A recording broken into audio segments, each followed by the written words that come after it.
Assalamu alaikum students, my name is Babar Gulab and I am your biology teacher of grade 9th. Today we will discuss filtration. To understand the concept of filtration, let's move towards the whiteboard.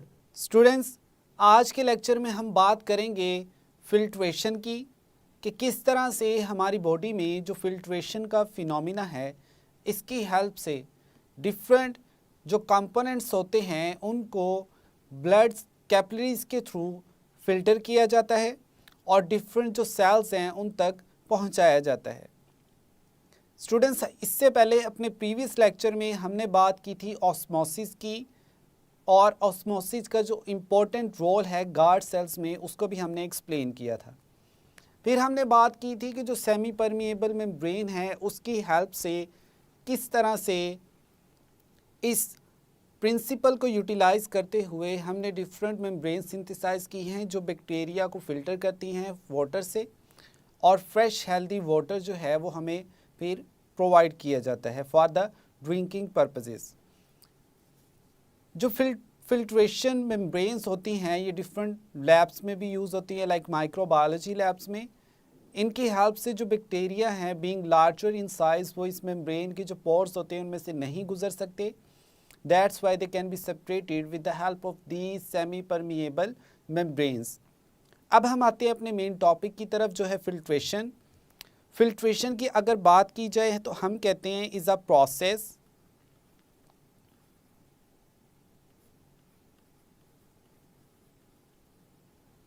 by which small molecules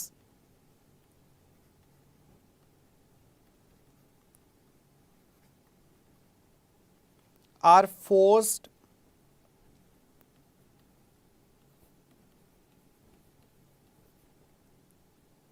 to move across semi-permeable membrane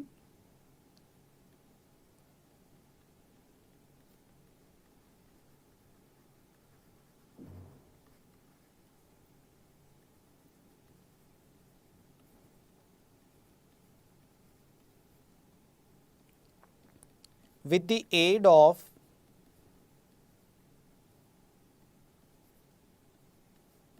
hydrostatic pressure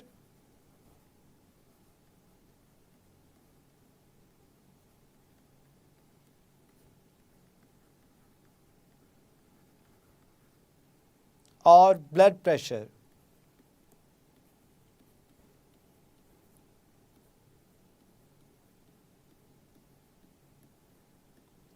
students, ये हमारे पास filtration की एक proper definition है। हम कहते हैं कि इसमें स्मॉल मॉलिक्यूल्स जो हैं उनको हाइड्रोस्टेटिक प्रेशर की हेल्प से या ब्लड प्रेशर की हेल्प से सेमी परमिएबल मेम्ब्रेन्स के थ्रू क्या किया जाता है, फोर्स्ड किया जाता है या हम कहते हैं सेपरेट किया जाता है। अब क्वेश्चन यहाँ पर ये है कि स्मॉल मॉलिक्यूल्स को ही क्यों सेपरेट किया जाता है। तो स्मॉल मॉलिक्यूल्स की ये एबिलिटी है कि जो ब्लड कैपिलरीज हैं उसमें टाइनी पोर्स होते हैं या उसकी मेम्ब्रेन में जो पोर्स हैं उनके थ्रू जो स्मॉल मॉलिक्यूल्स हैं वो इजीली पास हो सकते हैं, जबकि जो लार्जर मॉलिक्यूल्स हैं उनका साइज़ बड़ा होता है, इसी वजह से वो इन पोर्स में से नहीं गुजर सकते। अब स्टूडेंट्स, यहाँ पर हम देखते हैं एक ब्लड कैपिलरी के स्ट्रक्चर को और उसमें नॉर्मल जो ब्लड सर्कुलेशन है उसको भी देखते हैं। ये स्टूडेंट हमारे पास एक ब्लड कैपिलरी जिसमें ब्लड सर्कुलेशन को दिखाया गया है और साथ ही साथ एक हमारे पास ब्लैंक ब्लड कैपिलरी है जिसमें हम देखेंगे कि किस तरह से स्मॉल मॉलिक्यूल्स जो हैं उनको ब्लड प्रेशर या हाइड्रोस्टेटिक प्रेशर की हेल्प से जो है पुश किया जाता है और इस मेम्ब्रेन के थ्रू क्रॉस करवाया जाता है। अब हाइड्रोस्टेटिक प्रेशर क्या है? हाइड्रोस्टेटिक हम कहते हैं with the help of water.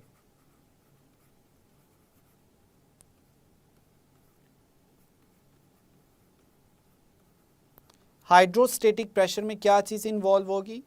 Water. अब ये हमारे पास ब्लड सर्कुलेशन है।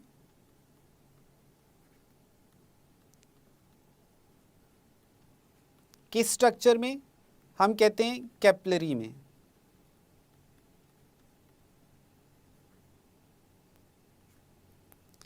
अब इसमें डिफरेंट आपको ब्लड के जो कंपोनेंट्स हैं वो भी विजिबल हैं। लाइक हम कहते हैं इसमें ये आपके पास जो हैं ये क्या है? रेड ब्लड सेल्स, जिनको हम आरबीसीज भी कहते हैं। इसके अलावा इसमें डिफरेंट प्रोटीन्स होती हैं और बाकी सेल्स भी प्रेजेंट होते हैं जिनको हम कहते हैं वाइट ब्लड सेल्स। और इसके अलावा फ्रैगमेंट्स जो होते हैं लाइक प्लेटलेट्स, तो वो भी इसी में ब्लड सर्कुलेशन में प्रेजेंट होते हैं। ब्लड में प्लाज्मा भी प्रेजेंट होता है। तो इन शॉर्ट ये एक ब्लड सर्कुलेशन है। अब हम देखेंगे कि फिल्ट्रेशन की हेल्प से किस तरह से स्मॉल मॉलिक्यूल्स को इस मेम्ब्रेन के थ्रू प्रेशर के साथ सेपरेट किया जा रहा है या फोर्स्ड किया जा रहा है।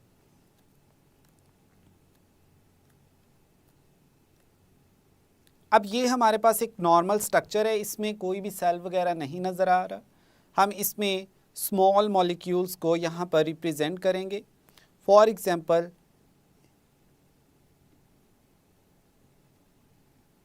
ये हमारे पास कुछ स्मॉल मॉलिक्यूल्स हैं।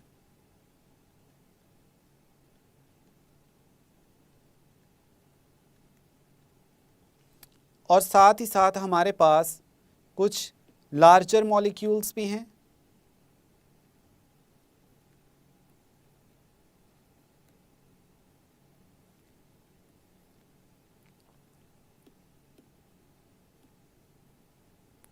अब हम देखते हैं कि जो ब्लड कैपिलरी है इसके थ्रू जब इन मॉलिक्यूल्स को फोर्स किया जाएगा तो कैपिलरी में चूँकि हम कहते हैं इसकी वॉल जो है वो 1 सेल थिक होती है, यानी एक ही सेल पर जो हैं वो मिलकर कैपिलरी की वॉल बनाते हैं। हम कहते हैं 1 सेल थिक।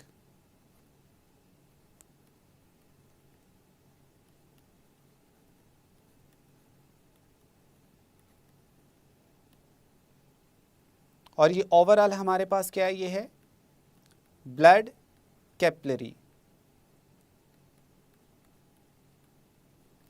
हमने कहा ये हमारे पास क्या है? Small molecules.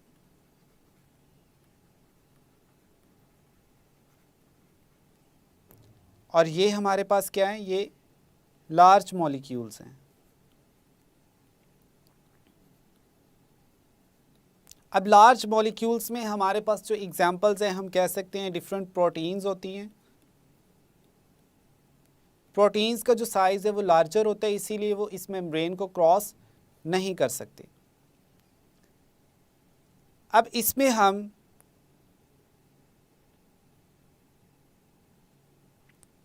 Different water molecules को भी शो करते हैं यहाँ पर।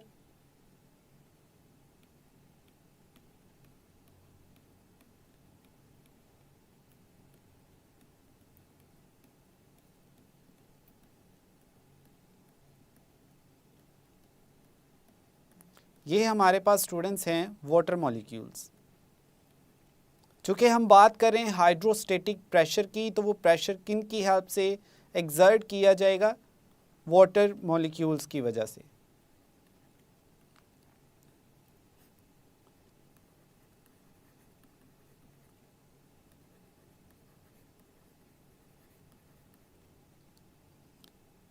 अब इस जो कैपिलरी में आप देखें तो इसमें अब ब्लड फ्लो की डायरेक्शन भी हम आपको शो कर देते हैं यहाँ पर।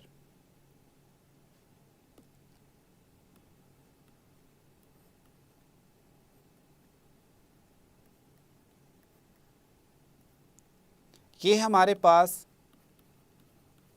ब्लड फ्लो की डायरेक्शन है।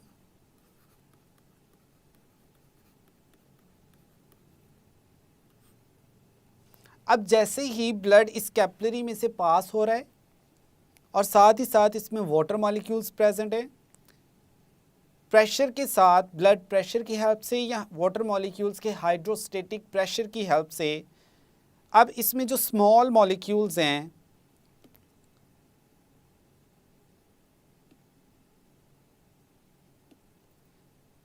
ये इस मेम्ब्रेन को क्रॉस करेंगे।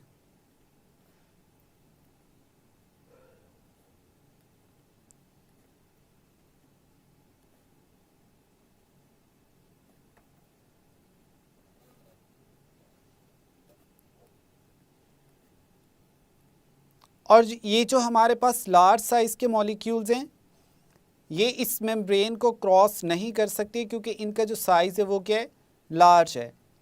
वो इस 1 सेल थिक जो कैपिलरी की वॉल है इसमें से पास नहीं हो सकते।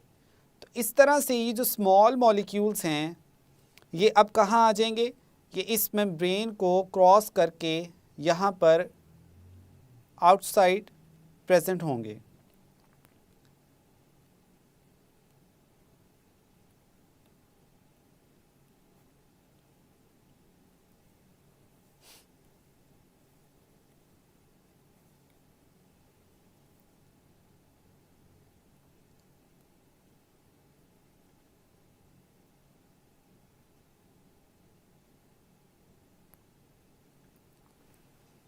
अब इस तरह से स्टूडेंट्स ये जो स्मॉल मॉलिक्यूल्स हैं बीइंग स्मॉलर इन साइज़ उनको मेम्ब्रेन के थ्रू क्या कर लिया जाता है, फ़िल्टर कर लिया जाता है। हमने अभी आपको बताया कि जो स्मॉल साइज़ मॉलिक्यूल्स हैं सिर्फ वो ही इस मेम्ब्रेन को क्रॉस कर सकते हैं।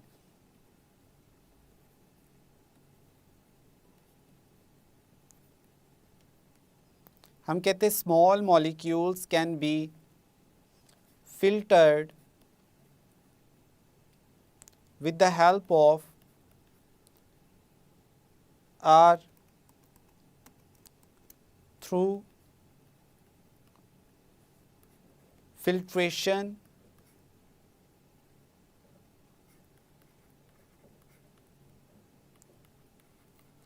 process। जबकि दूसरी तरफ हम कहते हैं कि जो लार्ज साइज मॉलिक्यूल्स हैं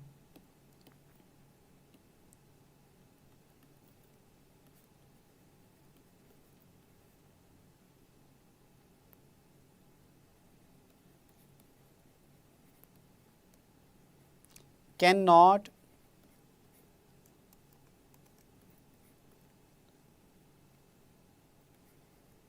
बी फिल्टर थ्रू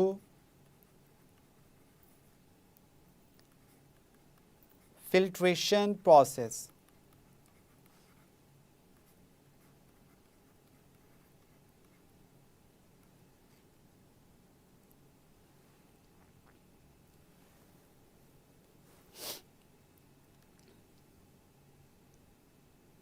अब स्टूडेंट्स हम देखते हैं कि जो फिल्ट्रेशन का प्रोसेस है इसका पर्पस क्या है, क्यों जो मॉलिक्यूल्स हैं वो इस मेम्ब्रेन के थ्रू फिल्टर किए जाते हैं।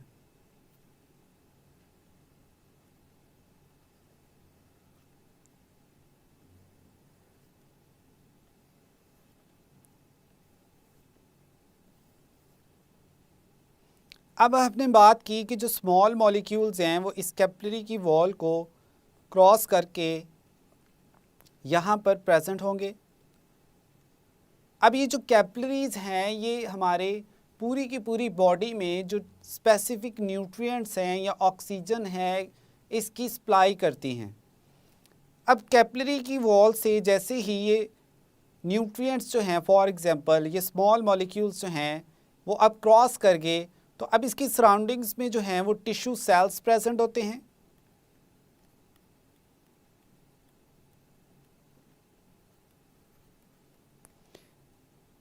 अगर हम एनिमल्स की बात करें तो हम कहते हैं कि जो सेल्स हैं इनके सेंटर में क्या चीज़ प्रेजेंट होती है, nucleus.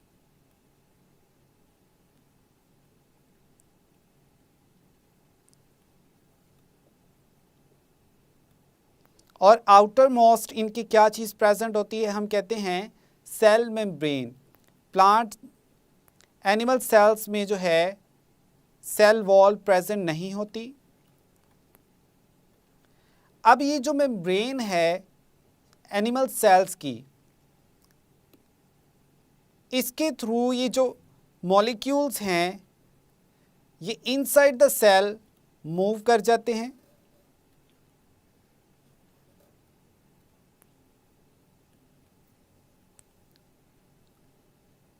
Through the process of endocytosis, जिसको हम अपने नेक्स्ट लेक्चर में एक्सप्लेन करेंगे।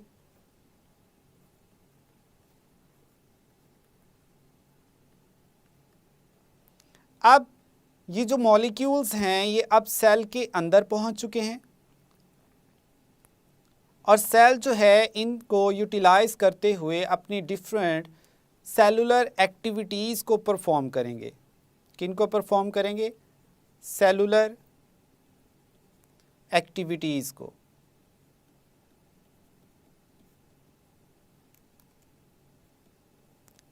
तो इस तरह से students with the help of filtration जो मॉलिक्यूल्स हैं वो कैपिलरीज की वॉल को क्रॉस करके ईच एंड एवरी सेल तक पहुंचाए जाते हैं। और जो कैपिलरीज का नेटवर्क है ये हमारी पूरी की पूरी बॉडी में फैला हुआ है। ये ईच एंड एवरी टिश्यू और फर्दर उसमें जो सेल्स हैं उनको डिफरेंट न्यूट्रिएंट्स और जो गैसेस हैं वो प्रोवाइड करती हैं। तो यहाँ तक था स्टूडेंट्स आज का हमारा लेक्चर, जिसमें हमने फिल्ट्रेशन को एक्सप्लेन किया और फिर देखा कि फिल्ट्रेशन का जो एक्चुअल पर्पज़ है वो क्या है। तो इसके साथ ही आज का हमारा जो लेक्चर था वो कंप्लीट हुआ। स्टूडेंट्स आज के लेक्चर में हमने बात की फिल्ट्रेशन की और हमने एक्सप्लेन किया कि किस तरह से ह्यूमंस में जो ब्लड कैपिलरीज़ हैं उनकी मेम्ब्रेन के थ्रू स्मॉल मॉलिक्यूल्स को फिल्ट्रेशन के प्रोसेस के थ्रू पुश किया जाता है और सेल्स तक पहुंचाया जाता है। तो ये था आज का स्टूडेंट्स हमारा lecture. I hope now you have a clear idea about the process of filtration. मिलते हैं नेक्स्ट लेक्चर में। अल्लाह हाफिज़।